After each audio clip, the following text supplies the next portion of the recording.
Scripture. That's also the setting for this particular homily. I chose as a title for this homily just one word: becoming.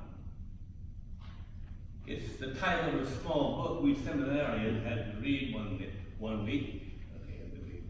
The leader, the teacher, gave us an assignment to read this little book, Becoming, by Gordon Alford. And then next week when we come back to class, we would discuss the book. It's a small book, and then lead on into the text for the day. Well, we did that. Then I want to say, one of the periodicals that I have subscribed to for many years has as a little phrase, and I chose that little phrase as a subtitle for today. It says, thinking critically and living faithfully. That's the subtitle of that periodical. And every time you receive it, you read those words. To think critically here does not imply being negative. Neither does it imply a license for being judgmental. Quite the opposite. It means here to have an open, searching mind and spirit that seeks understanding of the object or the subject which is at hand. That is to be steadfast to the values that give us each our definition. To live faithfully here means being true to oneself, knowing who you are, knowing what your belief is, knowing what your foundation stone, what your cornerstone. That's who you are. So here it is. In this daily life experience of ours, we continually are in the process of becoming, thinking critically, living faithfully, and trying to hone out our lives in that context. The theme of becoming is also quite apropos to the Bible. So the overall text chosen for today could very well be the Bible. The Bible is indeed the overall text of the homily. The Bible is indeed our text for life, the life that we are living. The Bible is a book that tells the story of how God has been at work in the lives of people. Some say, well, what is the Bible all about? The Bible is about God. Start there. The Bible is about a book about God and how God works through the lives and in the activities of the people of the earth. We know that only as we experience God in our personal lives. And how do we do that?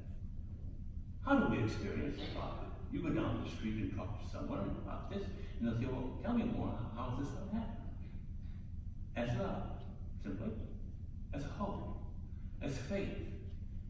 As joy. As grace. As peace. These are the attributes of God the God in whom we believe. This is the spiritual presence of God in the life of the people. As such, we become an extension, a continuation of that ancient and ever-current story of the people of God declared here in the book of Deuteronomy, the end of the Pentateuch. For me, this is absolutely awesome. Come a little closer in history. I believe that this is at stake, this is happening over 125 years ago now, when some of our Scottish forebears were on a little hill across Woodland Avenue here, up in called Princeton Hill, looking for a place to build their church. And they looked this way, and they saw the glen. and they saw the water running through the glen. And it reminded them so much of their homeland. They said, this has to be where we put our church. God is directing us, leading us, guiding us. And so, Glen Avon Church was born. We are here today. We have received the gift from our forebears.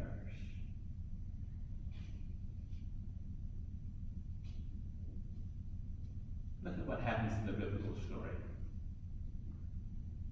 We're all familiar with the story of how Moses came to Jacob's sons and their families, who had been subject to a life of slavery in the land of Egypt.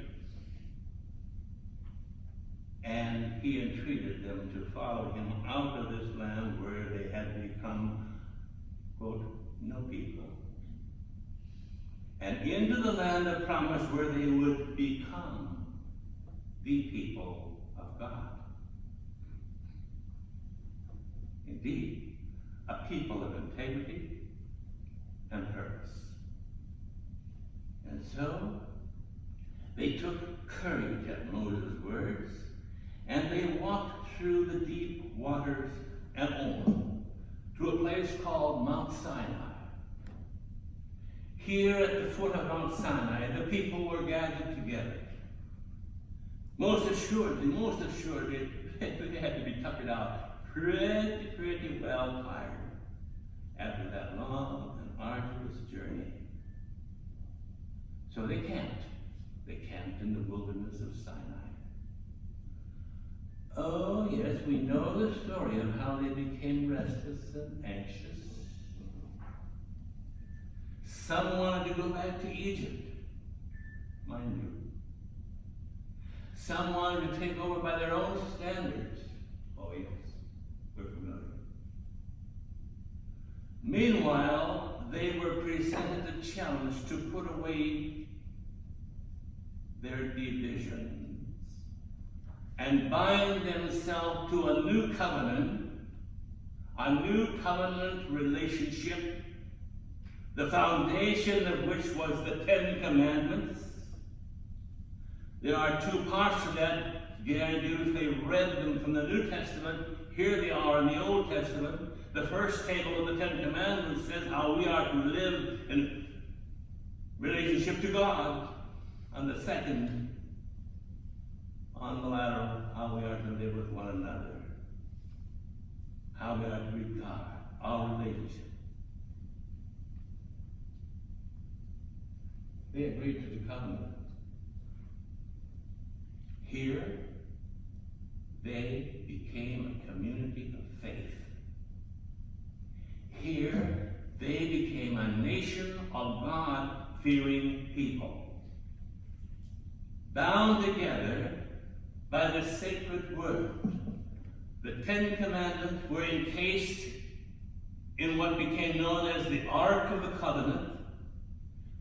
That Ark of the Covenant was the presence of God to those people, and that was their center of being, that was their center of life, that was their cornerstone, as well as their walk out into the future.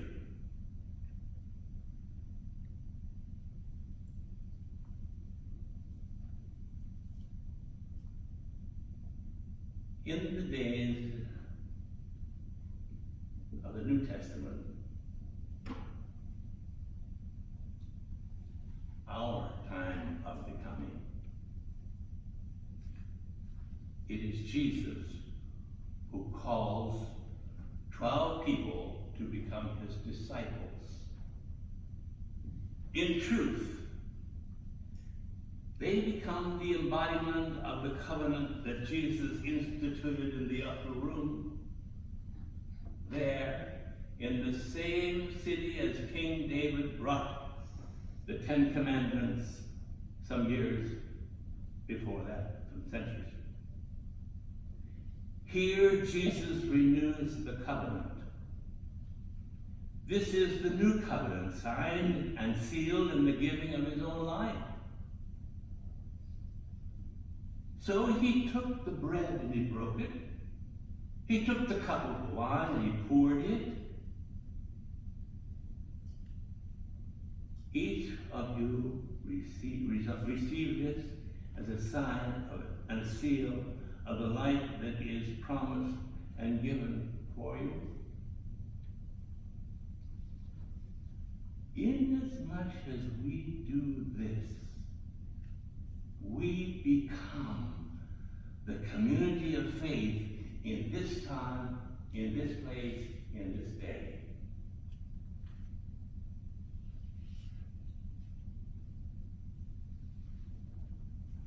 People will know Christ by our living faithfully in a confusion that sometimes almost turns us upside down. People will know Christ by our living faithfully, yes, by our faith, by our hope, by our joy, and by the togetherness that we have become. And so today, each one of us is becoming, we're in that context, critically thinking about the world we live in, faithfully holding on to what we are, the people of God, people of God in this time and in this place, 2019. That will always be obvious to others by our vision of faith and by the love we share with one another. And that is what is confirmed in the New Testament. It's signed and sealed by the blood of our Lord.